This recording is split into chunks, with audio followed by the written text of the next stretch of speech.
Hello, everybody. Well, finally got my DNA ancestry results from homedna.com. Interesting results, surprising results. So, before I give you the results, I've got to preface this with some context because context is really important. This DNA test does not have a separate category for Middle Easterners, certainly doesn't have a category for Turks, okay? For whatever reason, it does not have I don't think it has a category for Turks. So you might think that's weird, but again, I need to give you context before I give you the results because some of you are just going to go, huh? For example, many white people that are geneticists and archaeologists and sociologists do not separate the Middle Eastern group and certainly people from Turkey from the category of white, and some people do.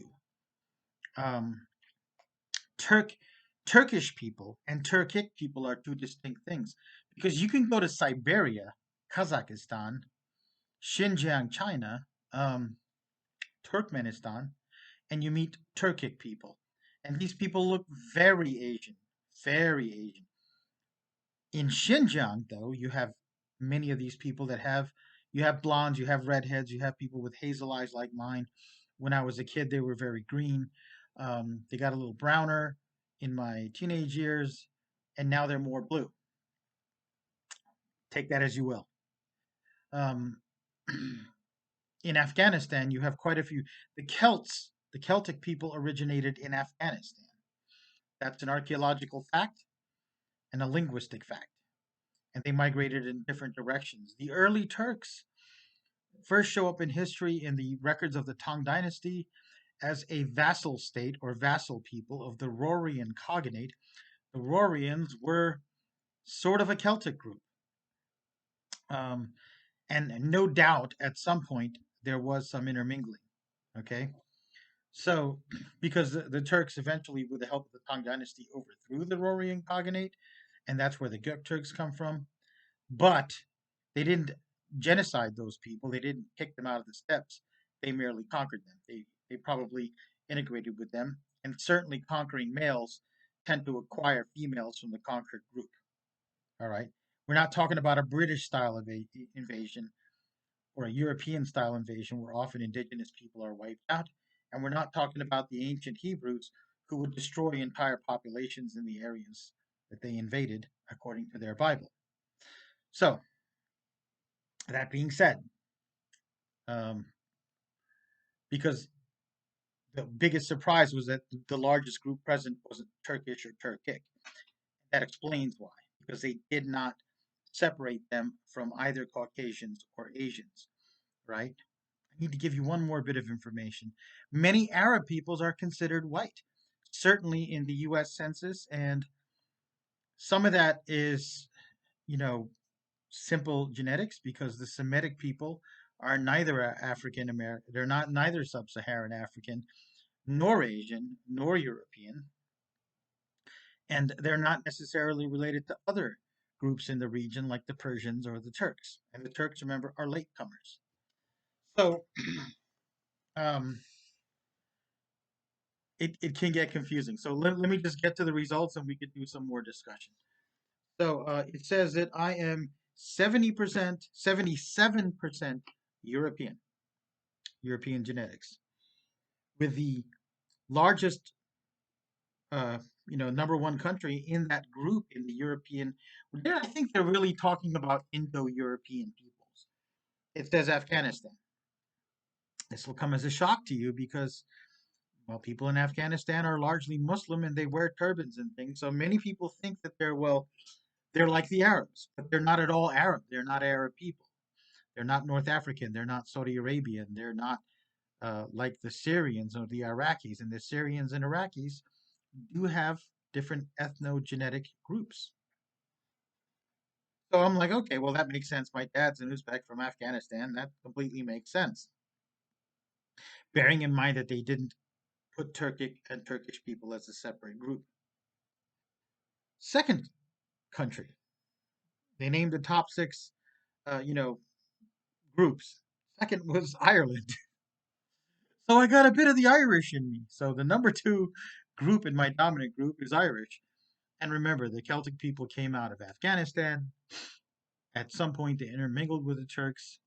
Another group of Celtic people migrated into Soviet Georgia and the East, and they were a huge part of the Ottoman Empire, the Circassians, right? Circassians, as part of the Georgian group, are often called the Caucasians. So, why were they such a big part of the Ottoman Empire, even though they were not necessarily a large numerical group? Well, because the women were regarded as exceptionally beautiful. That population group prided themselves on their attractiveness. They would raise their kids to be healthy. It was said that they sometimes let the children sleep on boards or something to promote good posture. They always stress good posture, good bearing, dressing well, grooming well. And so, because of that beauty, they were often valued as odalisques, or what you would call a slave girl or a harem girl, although they weren't necessarily slaves in a complete sense or in the sense that we think of, because many of them married into what amounts to royalty. So yeah, that's confusing because it's not like the situation in Europe where it was kind of impossible for a slave to marry a master and vice versa, right? And slavery was conducted very differently in the Ottoman Empire than it was in England, and that was different than it was in North America, and that was different than the abysmal conditions in Brazil. And there was also autonomous Circassian groups throughout the Mideast, even as far as Saudi Arabia. So it's not unlikely that that's from the Circassian side on my mother's side, or possibly some older Celtic DNA on my dad's side. Three, let's go Bangladesh. I know nothing about Bangladesh, and I'm assuming that they share a lot of genetic markers with Pakistan, and the Pakistani people are very varied. You have people there that are very dark skinned, look a lot like South Indian. You have people there that you know, very light skinned, look very white, look completely white. Um, but then that's also an area where both the Uzbek Empire and the Mughal Empire and these Turko-Mongol empires ruled. So it could be a connection that way. Hard to say. Portugal.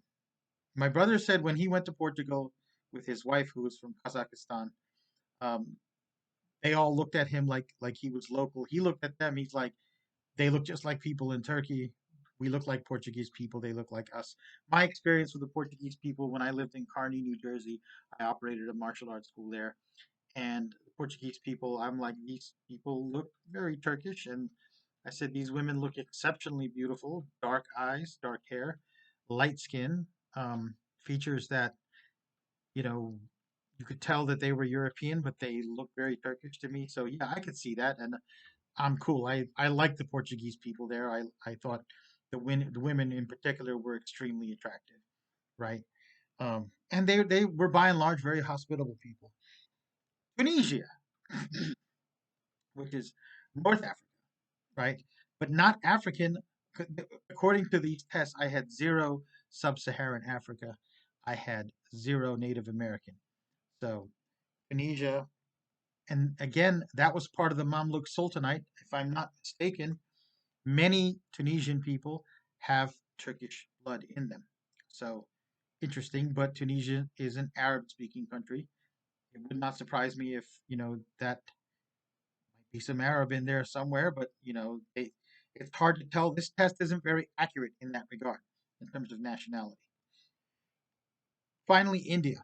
And India, again, India was ruled by the Turkic peoples, especially certainly the Mughals and the upper classes. There are different caste levels in India, and some of the higher caste people seem to be descended from external people that migrated or invaded. There's the Aryan invasion theory, which I have my issues with, but you know, it doesn't differentiate between South India, North India, or different ethno-linguistic groups. So again, the test isn't very accurate in that regard. Now let's move on to Another interesting part of this test, aside from being 77% European, I'm 23% East Asian. With the most prevalent country, the most likely country is Indonesia, the top country. Um, Interesting. Have no idea how that would get in there. Have no idea. Would it be someone from Indonesia migrating into Afghanistan? Migrating into Turkey? I mean, they were a maritime people. Turkey's a maritime nation. It is conceivable. Somewhere along the line, someone picked up a local bride and said, "Come with me on the ship" or something. So I don't know in which direction that would have flowed. Number two country. This blew my mind. New Zealand. And no, they're not talking about the Anglo-Saxon people from England that migrated to New Zealand. They're talking Maori. I've had a lot of Hawaiians, a lot of Polynesian people, people from various island nations, come up to me and hug me. Hello, brother. Give me a crushing hug, like they knew me. I've met some people, some women from Hawaii, from island people, Philippines, come up to me and immediately, like, almost begin arguing with me as a form of flirting. I guess that's what they do. And wow, okay, so cool. That would be Polynesian. Three, Japan. Four, South Korea. Um, well, the Koreans and the Japanese are related, and they both migrated out of Mongolia. They're, out of that Siberia region before there was a Mongolian people. So Turks originated originally from Siberia. So there it is. I mean, makes sense. That explains why I love both karate and taekwondo and all these different martial arts, why I've got black belts in different things, why it's a huge part of my life. So, hey, cool, and I'm proud with that. Five, Taiwan. Taiwanese people I've met are cool. They're wonderful, warm, friendly people. That is so cool. I know there was an indigenous population of Taiwan before the Chinese migrated, and I'm sure they weren't blonde hair and blue eyed. I'm thinking that they were, migrated out of Mongolia like Japanese and the South Koreans. So that makes sense. And Thailand. What? Have no idea how they got there. But Thailand and the Maori are the least expected things. Okay. I've got friends that have lived in New Zealand. They're very white people, and they like the Maori. And one of my friends, John, is constantly talking about the Maori. He speaks fluent Maori. He understands their rituals. He's got a Maori tattoo, and he's got Maori jade. So I'm sure I notified him. I'm sure he likes that news because he loves the crap out of the Maori. And Thailand, I could see the connection maybe way back in prehistory with the Maori part. Like the Maori are Polynesian people. They got on kayaks, and the Maori are related to the people from Easter Island. They're related to the people from Hawaii, from all these island nations, and from Southeast Asia. So aloha, and I don't know the Maori greeting. I think the most fun part of this, like the most I'm gonna have fun with this, is the number two spot in both lists, the European and the East Asian list. It sort of means that I'm almost equal parts Irish and Maori.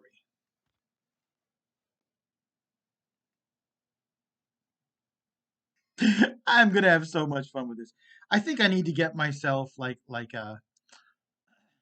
um an Irish shillelagh, a blackthorn walking stick, and maybe some Maori jade. And while I'm at it, sure, another kimono, another maybe a Korean robe. Uh, Portugal. I think I met a Portuguese water dog I like, so maybe I'll get one of those if I ever get in a position where I can own a pet. But this was fun, but I don't think it's very exact. I think I need to do 23andMe, which actually has a category for Turkish and Turkish peoples, as a category for Middle Eastern peoples. And I think that would be much more useful. So while this is fun and it does give me some areas of interest and focus, I think 23andMe is going to be needed to complete this information. But anyway, I'm sharing this with you because many of you have been followers and fans for a long time. And if any of you, especially if any of you are Irish or Maori, I'm just really enamored of that. Let me know, you know. Uh, but, I know nothing about Bangladesh.